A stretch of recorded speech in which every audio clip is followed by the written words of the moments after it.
Welcome to When Football Began Again, the podcast that takes a nostalgic look at the Premier League era.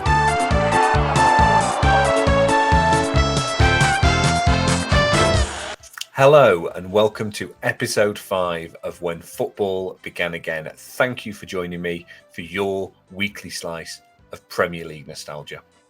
On today's show, I am joined by Harvey Hawkins, fantastic comedian on the circuit, on the stage, but also online. So funny. He is joining me today to discuss his favourite matches relating to Coventry City, which is the team that he supports. He kind of just came in a little bit as that Premier League spell and that top flight spell for Coventry was ending. Some really great picks and some interesting matches. We talk about Robbie Keane, Darren Huckerby, Ronaldo, Steve Ogrizovic. What's not to love?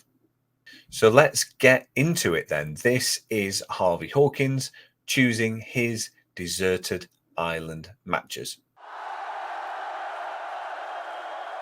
Joining me today to discuss his deserted island matches is comedian and Coventry City fan Harvey Hawkins. Harvey, how you doing, mate?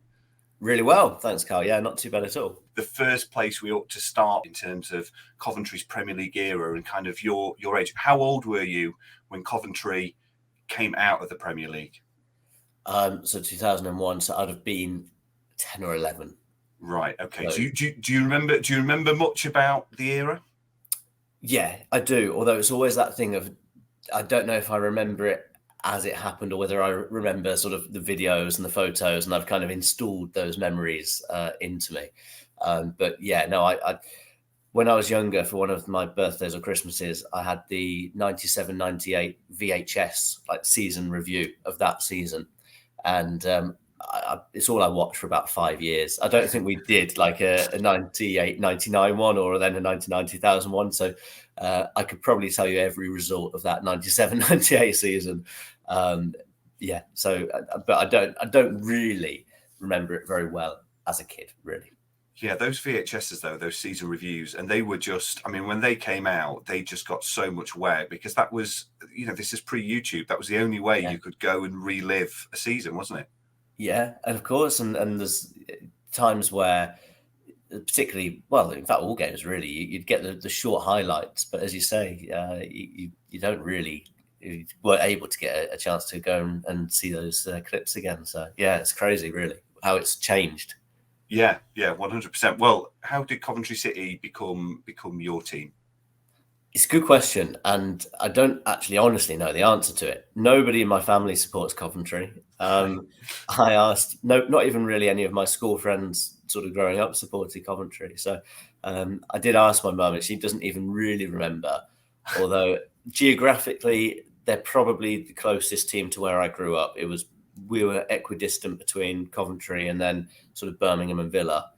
And I probably would have wanted to support Man United or someone, and she probably looked at the train tickets up to Manchester and the cost of the tickets and thought, Coventry are all right, you can support them. So that's probably how it came about, really. Wow. So well, life enhancing. Let's be honest. It's character building, isn't it? It definitely is that. Yeah. You appreciate the good times in life. So what we're going to do today is work out the matches that you might take with you if you were banished to a deserted island. And we're going to start with your first match. And the first match I'd like you to pick is a Premier League game featuring Coventry City. What game would you go for? Yeah. Well, after how I started the podcast, it's no surprise that it comes from the 97-98 season. But there is a match that I think a lot of Coventry fans would probably answer the same way to this. Was Man United 2, Coventry 3. And there was sort of quite an iconic Darren Huckerby goal that clinched it, a bit of a solo run. But that's probably the standout game, I think, certainly my lifetime of Premier League era.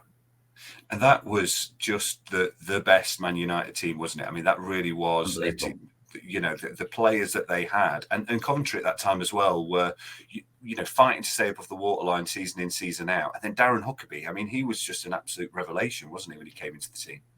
Amazing player.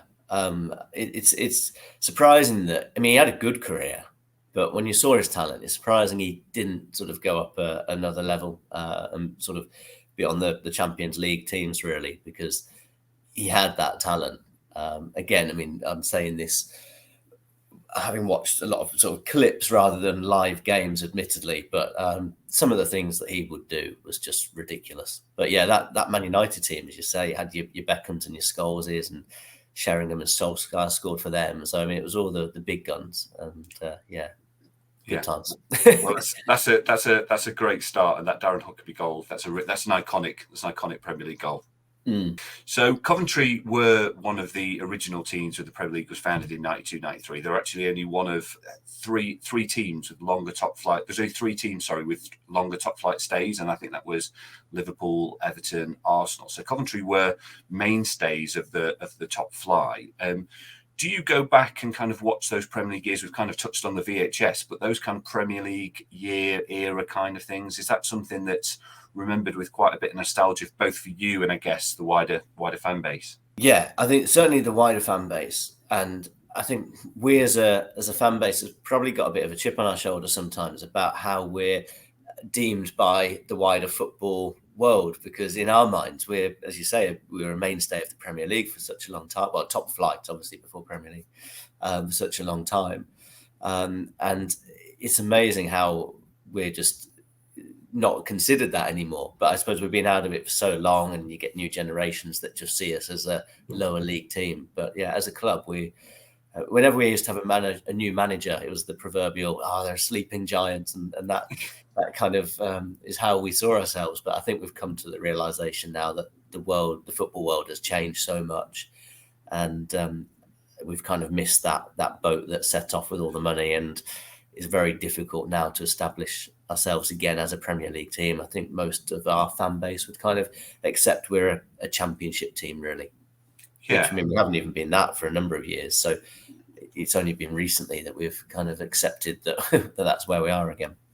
And I think, obviously the Championship's such a fantastic division, such an entertaining division. And there are many, many teams in the Championship and fans of teams in the Championship who are more than happy to be, kind of almost that's the level that they aspire to be at and would want to be at, perhaps even above the Premier League. Is that something, do you kind of have that dream of seeing Coventry back in the Premier League? Is it not? Does it matter that much to you, or is the Championship kind of where it's at? No, I'd love to go to the Premier League. I think that's the dream. I mean, there was a spell last season when we were on the fringes of the playoffs quite late into the season, and just the idea of going to your Old Traffords and your Anfields and, well, I'm about to say White Hart Lane, obviously not White Hart Lane, but that's what you're in football for. You want to be playing against the best teams in the biggest stadiums. And I mean, the Championship's great. It's good fun. Anyone can beat anyone and all that sort of stuff. But the reason it's so good is because the prize is the Premier League. Yeah. So, that's definitely where we'd love to be. Even if it's just a season, come straight back down, don't win a game. Brilliant. The second game for you, Deserted Island, is a non-Premier League game you want to take with you. So this can be a cup game. It can be a game from outside of the top flight, which obviously we've already discussed. You've got plenty to choose from as in your time as a Coventry fan. What game have you gone for? There was only one in my mind, which, considering that there were 2 trips to Wembley that could have qualified for this category, I'm going for Notts County away, playoff semi-final, second leg. And we'd drawn the first leg at home 1-1, and then I was lucky enough to get tickets for the away leg, and we won 4-1, took us to Wembley.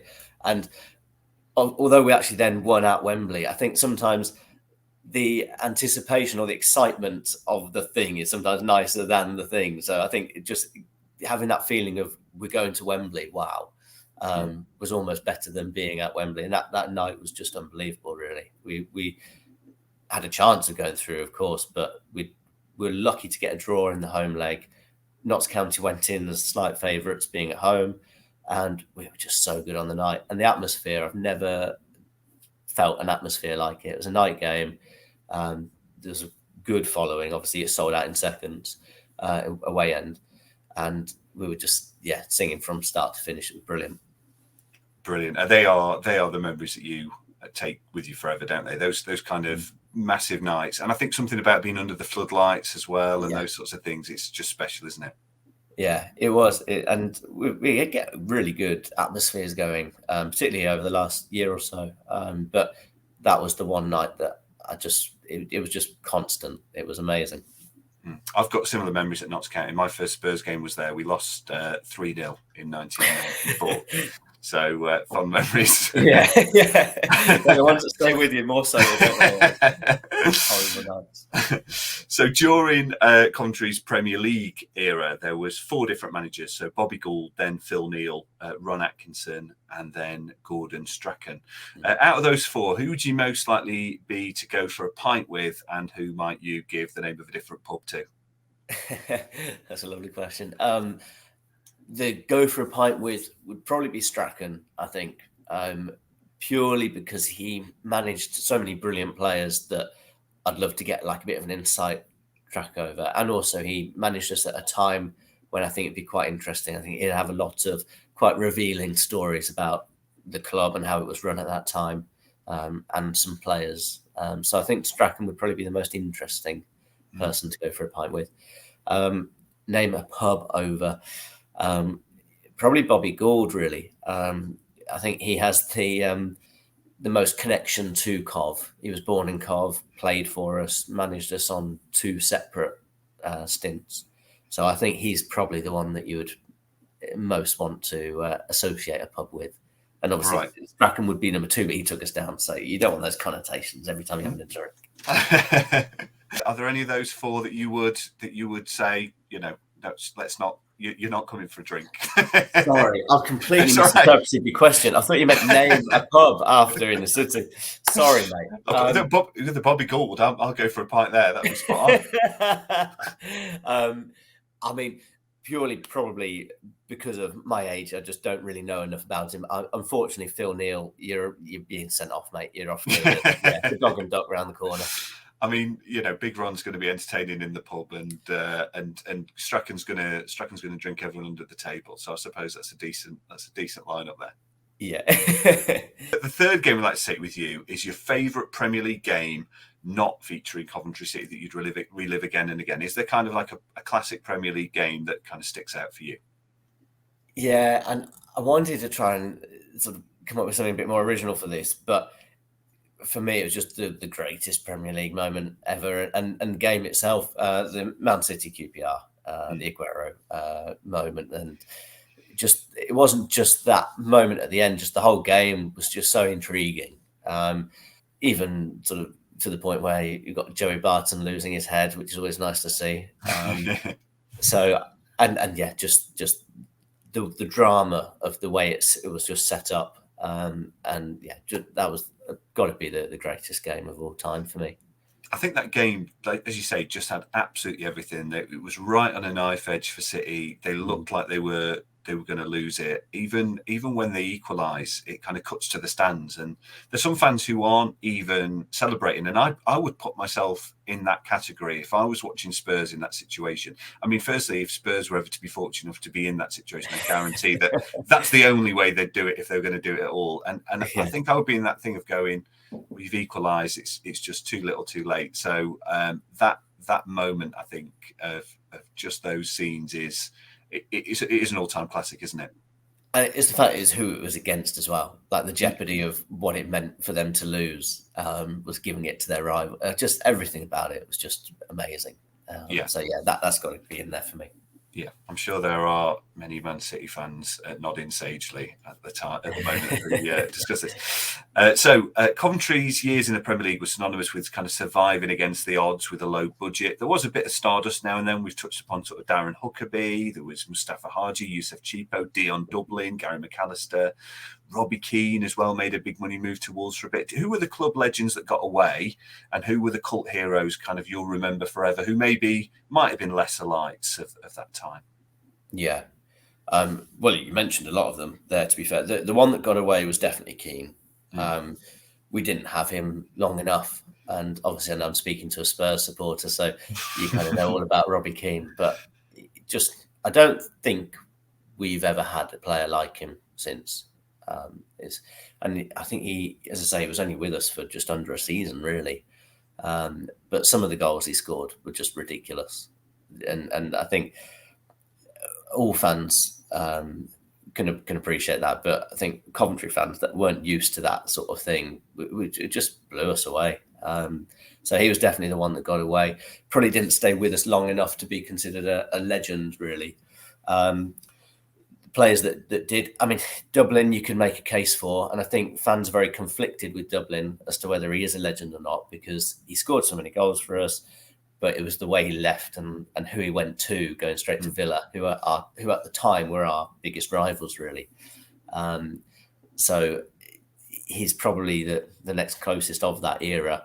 But I think a lot of people would also say Noel Whelan, who obviously went on to have a good career as well. But he was with us for a good few years in that era, and always played really well, and scored again some amazing goals. Yeah. And just going back to Robbie Keane for a second. I mean, I think he was he back 18? I think when he was at Coventry, wasn't he? Yeah. So I mean, he was, there was Coventry, Wolves, and then Inter Milan he was at, wasn't it? Which was a bizarre transfer, really. Looking back, that was a bit of a bolt out of the blue. But then he, what a career and what a player he was. It's just technical ability, isn't it? I think with Keane, like, he wasn't particularly fast. He wasn't particularly sort of big or good in the air, but he just technically, he was just so good in his movement. He was very intelligent, wasn't he, as a player? But amazing. Nobody ever told him to abandon that kind of forward roll that he used to do, that little handstand. The archery.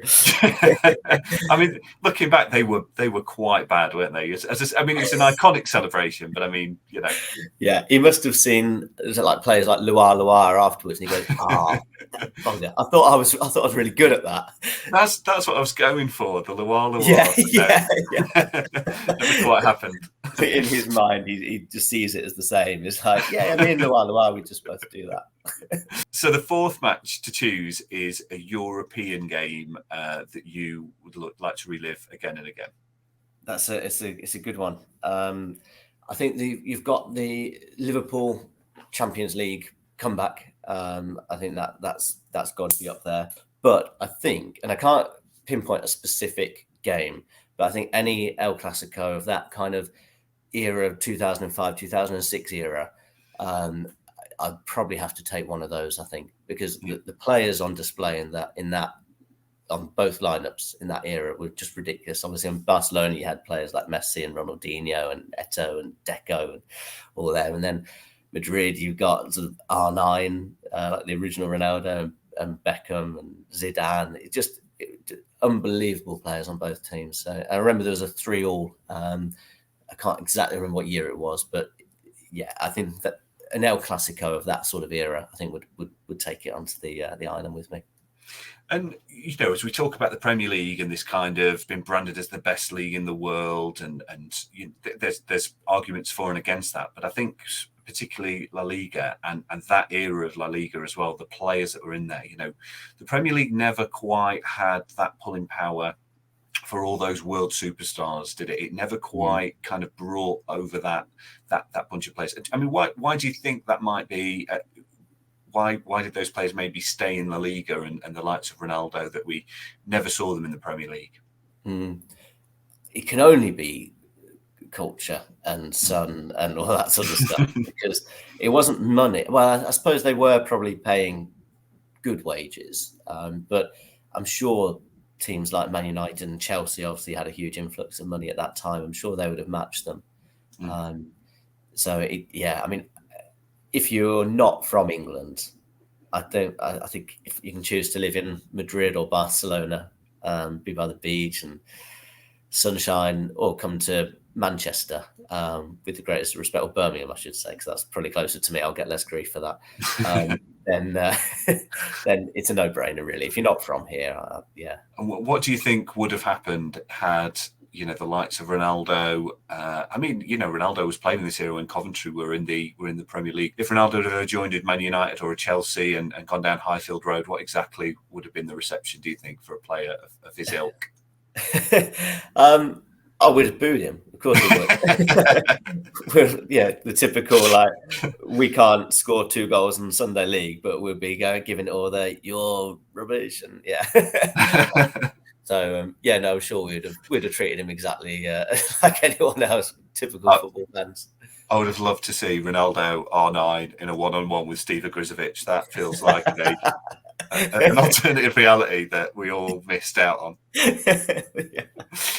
So since 2001, it's been a bit of a roller coaster for Coventry. They had 11 seasons in the second tier after relegation, 5 seasons in the third, a brief drop into the fourth, and then it's been a slow build back into the Championship, where, as we record this, they are currently. So there's been 2 separate points deductions in that time as well. You've played at several grounds. As an outsider looking in, it sounds like there is never a dull season as a Coventry fan. What's your take on it? Yeah, I think never a dull season, and up until the last few seasons, never been a good season either. I think from the point where I was able to start going to matches myself, we haven't finished in the top 6 of any division for like 35, nearly 40 years, I think, until the last couple of years. So it'd always been either a relegation scrap or just one of those sort of mid-table finishes where we never really challenged for the playoffs. But that's on the pitch, and then off the pitch, as you say, that's where kind of most of the interest came for us as fans, which is never really what you want as football fans. You want to be enjoying the players and the football rather than the politics. But it's been a mess, really. And even now, as we speak, it's still really a bit of a mess. We don't own our own stadium. We rent off Wasps, who have got their own financial issues and have just gone into administration as we record this. So there's still a lot of things up in the air as to where we'll be even next season, whether we'll still be able to play at the Rico. Well, what was called the Rico, it's recently changed names, but it's unstable is probably the word. And that's sort of been a bit of an existential crisis that Coventry have had a few times. And what's that actually like as a fan to know that the side that you support, the club that you love, we all put so much time and emotion into our football teams, and there's been a few hairy moments. I mean, that must be quite a scary thing to kind of go through as a fan. Yeah, it is. And that's why some fans have been reveling in Wasps' demise, because there's a lot of sort of fractious sort of situation really between Wasps and Coventry over the stadium. But I don't like the idea of any club going to the wall. And as you say, there was points where Coventry very much looked like there was a chance where it could happen. There was a club set up called Coventry United that started in the whatever double-figure league tier down, because they thought, well, this is going to be our best bet, is to start a new sort of spin-off club almost, and some of our fans went and supported that and tried to sort of get that up through the tiers because we were in such a state at that time. So it's not nice, and it all comes back to the timing of our relegation from the Premier League, really, because that was when the stadium was being built for us, and when we got relegated, we couldn't afford to keep that, so it got sold off, and ever since then we've kind of been homeless, really, and that does make such a difference for revenue and everything else. So it's weird, but I'm happy to say that as we speak now on the pitch, it's just gone so much better. Pretty much all down to our manager, really. Yeah. And we're in such a better position now. So can't really complain when you look at some other clubs and their financial situations. Yeah, no, fair enough. And hopefully the beginnings of some more stable times. So the fifth and final match to take to your deserted island is an international match that you'd watch forever. What have you gone for? This is a really weird pick, I think, for me, because it's an England match where we actually lost. Right. But it sounds really unpatriotic, and I am a big England fan, but it's the England-Brazil 2002 World Cup game. And the reason being, it's just the first game that popped into my head. But I think it comes with such nostalgia. And I think it was the time when football meant the most to me almost. I think it really that was when I was just absolutely obsessed, and still obviously I'm pretty obsessed, but that was just my life. And I just remember watching that game. We were at school and they let us watch it on the big projector, and it was just a really strong feeling that I can remember from an international match. Obviously didn't go the way we wanted it to, the infamous Ronaldinho chip. Yeah. But yeah, that's probably the game that sticks out the most for me and probably has the most feeling for me. Yeah, and going back, that was I suppose, to be honest, most Brazil squads are star-studded, but that one with Ronaldinho, I think Rivaldo was the one that was sort of probably more prominent, wasn't he? And Cafu and Carlos and still all them. But it was when Michael Owen took the lead, didn't he? And it looked like we were going to do it. But yeah, and that would have been the game that everyone predicted the eventual World Cup winners would come out of that half of the draw. Had we won that, there was a slightly easier path through to the final, but it wasn't to be, and that was the beginning of the end, I think, for that group of players. Yeah, we talk about the lineups for the El Clasico teams earlier, but I mean that England team, the sort of infamous golden generation, wasn't it? And you just can't believe that we didn't really do anything with that team. There have been 50 teams in the Premier League that have had at least one spell since 1992. So if you were to kind of handpick a 20-team Premier League, what sort of teams would you go for? Like, who are the teams that stand out for you? And why would you pick them?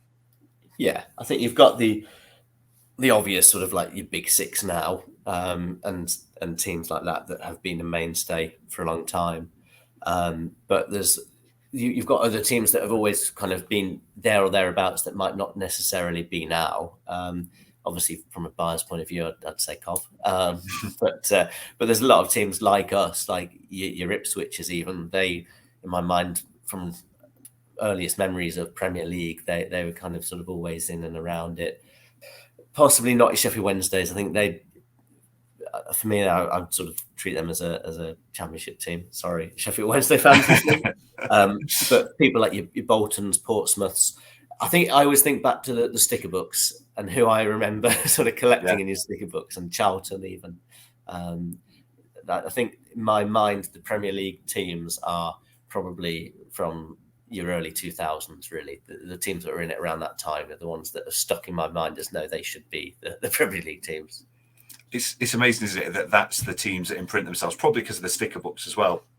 I remember kind of with the Leicester team that won the league, and after they began to struggle a little bit, my son couldn't get his head around it, because Leicester, in this first season that he'd really watched the Premier League, had won the league. They were one of the giants, and again, no disrespect to Leicester, but that was kind of what his concept of it was. So I think that how it imprints on your earliest memories of the Premier League is probably who you see as the classic teams. Would that be fair in terms of your picks?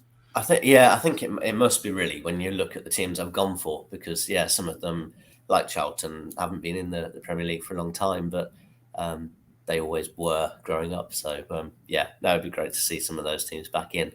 Coventry at the top of that list. Yeah, of course, absolutely. So this is one of my favourite questions to ask guests on the show. Which current or former Premier League player would you choose to attempt a rescue mission from your island? And there is a caveat here. If this player fails to rescue you, you do have to see out your days on the island with that player. So who have you gone for? David Silva. Right. So it's a big pick. It's quite rogue, isn't it? It's kind of out of nowhere. But I just believe that he can do anything. I just think that he would just find a way to kind of find some little magic to get me off somehow. He would. I just think that man could do anything in life. So, if I'm going to put my trust in anyone, it's going to be him. I don't even know if he can speak English that well if it fails. But I don't even think that's an option with him. He would find a way. He's a magician. I base it not knowing anything about the man apart from just his demeanour and how he was on the football pitch. But what a guy! I mean, it's a great answer that you've gone for someone who is so good at a through ball, he might be able to discover a portal. That's absolutely Exactly. incredible. Yeah, Fantastic. I think the two things go hand in hand. Yeah. Brilliant. So, who would be in your all-time Premier League 11 and why? Which sort of players do you think of as kind of the greatest players that have ever played in the division? Yeah. First one, and again, I'm very conscious I'm speaking to a Spurs fan here, so make my apologies early. But Thierry Henry, I think, again, growing up the era that I kind of was the classic match of the day as you fall asleep, match of the day in the morning, and just all-consuming football. It was those years where Thierry Henry was just untouchable. So I think he's the one that kind of sticks out in my mind. In more recent years, Aguero, I think is got to be up there. I think probably an underrated player is Yaya Toure. I think he obviously wasn't in the Premier League for too many years, but I think the difference he made to Man City at that time, I know they had superstars around them, but he was just unbelievable. And his stats obviously back that up as well. More defensively, players like Ferdinand, I suppose, has got to be in there. Ashley Cole, Risa, I don't know why, but I think he was just a proper solid Premier League defender. I mean, you've got to love a left back as well who can put a thunderbolt in from 40 yards every now and again, haven't you? Yeah, I think that's it. You've got to think about your set pieces, and I'd just like to see him take free kicks from wherever on the pitch. Just shoot from halfway line. I think just for Vance, I think he'd be in that. Who do you have in goal as your Premier League? I think Van der Sar. Yeah, I think he obviously for Fulham for a long time. It just seemed as though he was just always in our goal in the Premier League for as long as I can remember. So yeah, I think Van der Sar is probably the one that I would. He was always the one that I'd pick for like your fantasy football. No matter whether he was playing for Fulham or United, he was always my first pick and go from there. I think all those players you've mentioned as well, they are players that you could transport. You know, we talked about that kind of Barcelona, Real Madrid era teams, and they are almost, they are all legends of the Premier League. They are all players that would hold their own kind of among some of those names, aren't they? I mean, Toure was an absolute monster. Henry had a decent spell in Barcelona, obviously having been the best player in the Premier League for a good 3-4 years, I think, at that stage when he moved to Spain. So and Van der Sar, of course, who kind of played in quite a few of those divisions and won a lot of trophies. Yeah. I think the Premier League, as you said, although it didn't have necessarily the best players at that time, I think it was still, we always did well in European competitions in that era. So I think the quality was still right up there. So I think all those players that we've just spoken about were the cream of the crop in those different eras. So, but for me anyway, apart from Risa, that's probably a bit of a rogue shout, but that's just more fun for me. If I'm the manager, I just want to have him in just taking thunderbolts from wherever. The Norwegian Roberto Carlos. Exactly. Yeah. Why not? So we're going to give you the opportunity now as well to strike a Premier League game from the records. You can put it in your room 101, leave it on the island if you manage to make it away. What Premier League game would you have struck from the records? It's quite route one from me, really, but it's the Coventry Villa game that got us relegated, the 3-2. And we probably would have been relegated even if it wasn't done that time with Villa. But it's just the fact it was against Villa as well, who at the time, we were the two Midlands clubs in the Premier League the most. So we'd kind of forged this almost sort of manufactured rivalry between the two of us. And it just, of all the teams, it had to be Villa that relegated us. So, I mean, I suppose technically by striking that off the records, we got no points anyway. And it means we'd still get no points. So it probably doesn't actually change anything statistically on the league. So maybe I need to be a bit more tactical and change whoever stayed up fourth from bottom, take away a win from them. But no, that Villa game I think is the one that I would just get rid of. Didn't happen. Before we let you go, I'm going to finish the show and ask you a final question. This is to put a player into the Premier League Hall of Fame from every nation that's been represented. Now, we've done one or two of these. Let me tell you, you have got off lightly because today you have got the turn of Argentina. And what we're going to go through. Firstly, let me give you one or two of the players that haven't made the shortlist. I'm going to give you 4 players in a moment for you to pick who you think is the greatest Argentinian Premier League player ever. We will put this out on Twitter for a vote. Here are one or two of the players that haven't made the list. So there have been 79 players who played in the Premier League or represented Premier League teams from Argentina. One or two notable absences. Andres D'Alessandro, I think I'm saying that right. He was brilliant on Football Manager back in the day. Pretty handy for Portsmouth as well, scoring 1 goal in 13 appearances in 05-06. Angel Di Maria, one of those kind of Real Madrid alumni, the 4th most capped Argentinian of all time, by the way. Didn't quite reach the heights of his La Liga days, though, in 27 games for Man United. Esteban Cambiaso, who helped keep Leicester up and then disappeared for the title-winning season. Juan Sebastian Veron, one of those kind of stardust players, wasn't he, who came to the Premier League, didn't quite work out. Obviously, he had 2 bites at the cherry as well, didn't he? Because he had Chelsea as well as United. But I think he's one of those where if you watch him back, he probably wasn't as bad as we will think. But I think because he came with such a reputation that he just probably didn't quite meet that. But I think he was still probably a good player, if not brilliant. And doing a bit of research for this, apparently Juan Sebastian Veron dreamed of playing for Sheffield United as a child because his uncle Pedro Verde did. So that was his boyhood team, Sheffield United. So again, Juan Sebastian Veron down at Bramall Lane didn't quite happen.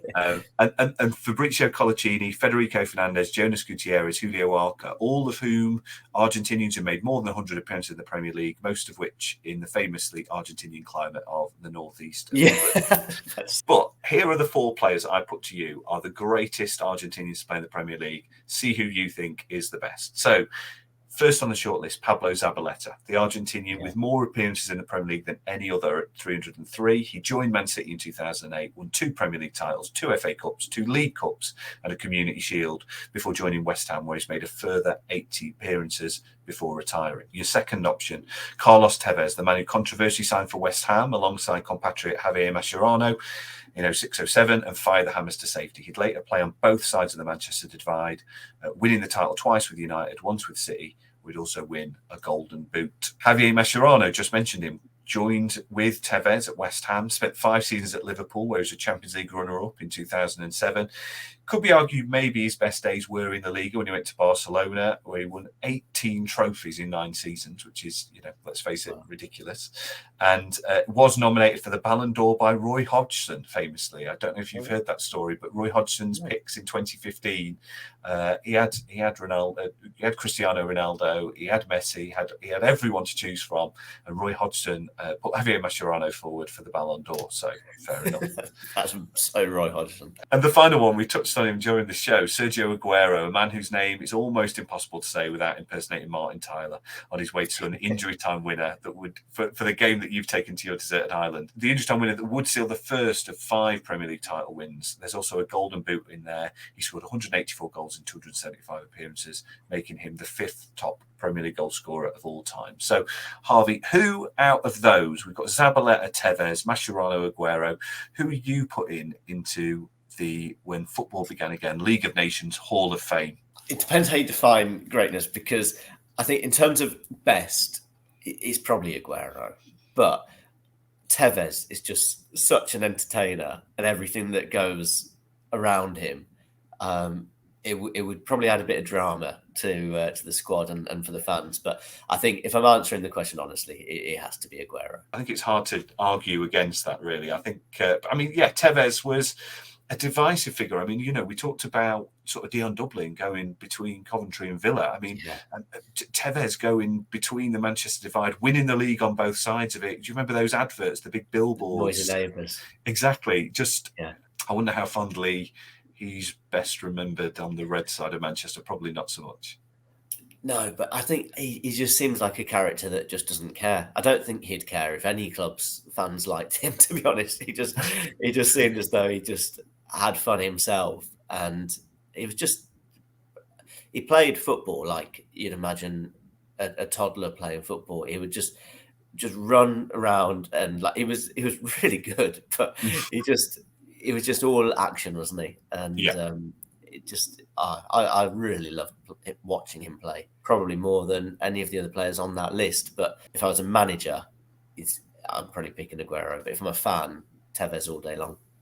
And you've touched on it a bit there with Aguero, an absolute born goal scorer. He was in the right place at the right time so often, and scoring important goals. And also, you know, he was ruthless. There's 1 or 2 games I think in there where he gets 4 or 5 in a game that it just, you know, what a striker.